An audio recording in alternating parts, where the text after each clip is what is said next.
Hello and welcome friends, स्वागत है आप सभी का YouTube channel masters in ethical hacking पे। तो दोस्तों, क्या एक ही तरह के वीडियोज़ और एक ही तरह के पैटर्न के वीडियोज़ जो कि साइबर सिक्योरिटी से जुड़े हुए हैं, ओपन सोर्स इंटेलिजेंस से जुड़े हुए हैं या एथिकल हैकिंग जैसे फील्ड से जुड़े हुए हैं, उन्हें देखकर आप बोर हो चुके हैं?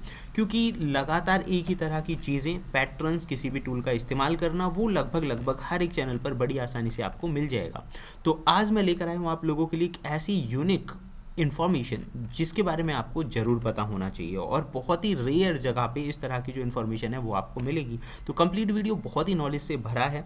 अगर इस तरह की वीडियोस का सपोर्ट आप लोग करेंगे तो फ्यूचर में भी मैं आपको बहुत ही यूनिक इन्फॉर्मेशन प्रोवाइड करूंगा। तो चलिए दोस्तों, शुरू करते हैं आज के इस इंटरेस्टिंग टॉपिक को, जिसमें हम जानने वाले हैं मल्टी सोर्स इंटेलिजेंस के बारे में।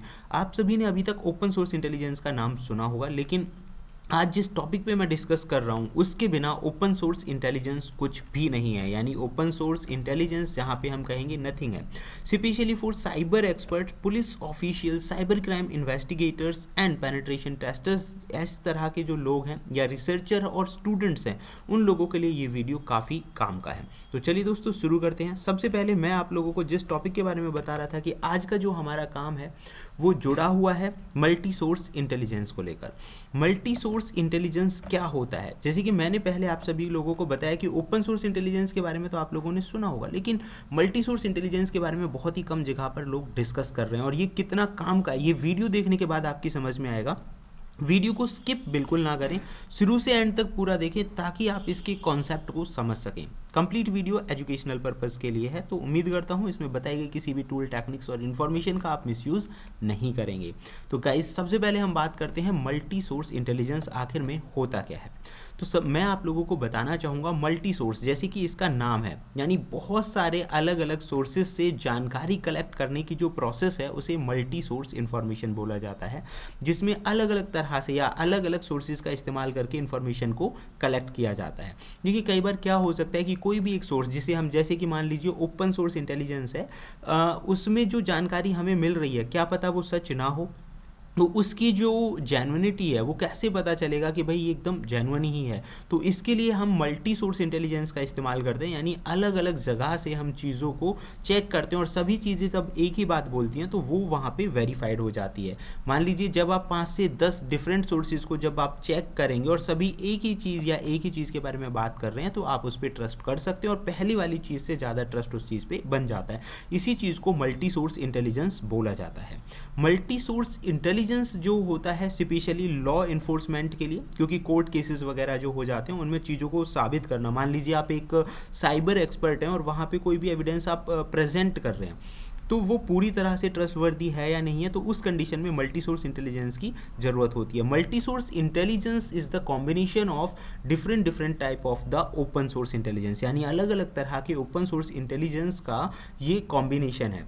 वो मल्टी सोर्स मैंने नाम ले दिया। अब इसके अंदर जो फील्ड्स आते हैं उन पे हम डिस्कस करेंगे। जैसे कि नंबर 1 पे यहाँ आप देखेंगे ELINT, यानी इलेक्ट्रॉनिक इंटेलिजेंस। इलेक्ट्रॉनिक इंटेलिजेंस क्या होता है कि इस फील्ड के अंदर आपको बताया जाता है listening and studying the electronic signals, यानी कि इसमें आप इलेक्ट्रॉनिक सिग्नल्स के बारे में समझते हैं। इलेक्ट्रॉनिक सिग्नल्स क्या हुआ? जैसे कि रेडार हो गए, रेडार से निकलने वाली रेज हो गई, मिसाइल सिस्टम्स हो गए, प्लेन्स हो गए, शिप हो गए, मिलिट्री रेडियोज़ हो गए, ठीक है। ये इन सभी के अंदर जो काम होता है वो इलेक्ट्रॉनिक सिग्नल्स के ज़रिए होता है, ठीक है। तो ये हमें किस तरह से हेल्प कर सकते हैं? ये हमें हेल्प कर सकते हैं कि जैसे कि फाइटर जेट्स किस तरह के रडार सेंड करते हैं, नॉर्मल जो प्लेन है वो किस तरह की जो इलेक्ट्रॉनिक सिग्नल्स हैं वो भेजते हैं। तो इनकी स्टडी करने से हम चीज़ों के बारे में अवेयर हो सकते हैं कि जो इलेक्ट्रॉनिक सिग्नल्स आए हैं वो किस तरह की डिवाइस से आए हैं, या फिर कोई मतलब फाइटर जेट से जो सिग्नल्स आ रहे हैं वो अलग तरह के होंगे, नॉर्मल जो जेट से इलेक्ट्रॉनिक वेव्स होंगी वो अलग तरह की होंगी, यानी कम्युनिकेशन करने का जो तरीका है वो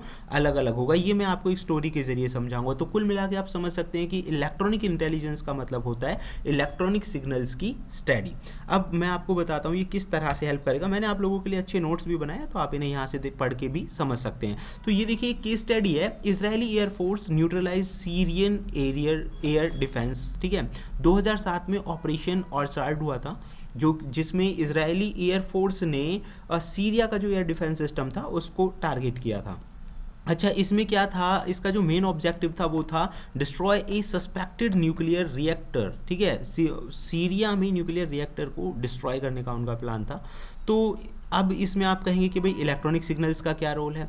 देखिए, उन्होंने डिटेक्ट किया रेडार फ्रीक्वेंसीज को, ठीक है, फिर उन्होंने सिग्नल गैप्स के बारे में पता लगाया, और एयर डिफेंस वीकनेस की वजह से जो सीरियन सिस्टम्स थे उनके बारे में उन्होंने पता लगा लिया। और उन्होंने क्या किया, यानी कि जो इजरायली एयर फोर्सेस थे उन्होंने क्या किया, एक ब्लाइंड विंडो, ठीक है, रशियन मेड रेडार सिस्टम्स जो होता है उसे आइडेंटिफाई किया, जिसका नाम JY-27 था, ठीक है। तो इससे क्या हुआ, इजरायली जेट्स जो थे जो क्रॉस करते हैं सीरियन एयर स्पेस को, वो अनडिटेक्टेड होते थे। मतलब सीरिया की जो एयर स्पेस जो था वो उन्हें डिटेक्ट नहीं कर पाता था इजरायली जेट्स को। तो रिएक्टर जब उन्हें वो आइडेंटिफाई नहीं कर पाया, तो उस सिचुएशन में उन्होंने क्या किया कि जो सीरिया का एयर डिफेंस सिस्टम था उसे उस पर जो था अटैक उन्होंने कर दिया। तो इसमें सबसे बड़ा जो रोल रहा, एक तरह का आप इसे कह सकते हैं, और उन्होंने क्या किया कि एनिमी सेंसर्स को डिसेबल भी कर सकता है। एलनेट यानी कि इलेक्ट्रॉनिक इंटेलिजेंस जो है वो इतना कामयाब रहा कि उसने ये लोगों के सामने ये बात ला दी कि भाई अगर इसके बारे में आपको अच्छी जानकारी है तो आप अपने दुश्मन जो भी कोई भी है उसके सेंसिंग सिस्टम्स को बिना फिजिकल अटैक के भी आप डिस्ट्रॉय कर सकते हैं। तो इस तरह की चीज़ें निकल के सामने आई। Radar emission jamming signature can expose hidden air defence vulnerabilities, ठीक है। तो यहाँ से एक नए आउटकम के बारे में पता चला। अब मैं आपको बात करने वाला हूँ तीसरे और मोस्ट इंपॉर्टेंट पार्ट के बारे में, यानी कि इमेजरी इंटेलिजेंस। ये क्या होता है? इमेजरी इंटेलिजेंस में आप लोगों को सैटेलाइट, ड्रोन की वर्किंग, सीसीटीवी, एरियल इमेजेस, ठीक है, इन सारी चीज़ों की स्टडी की जाती है।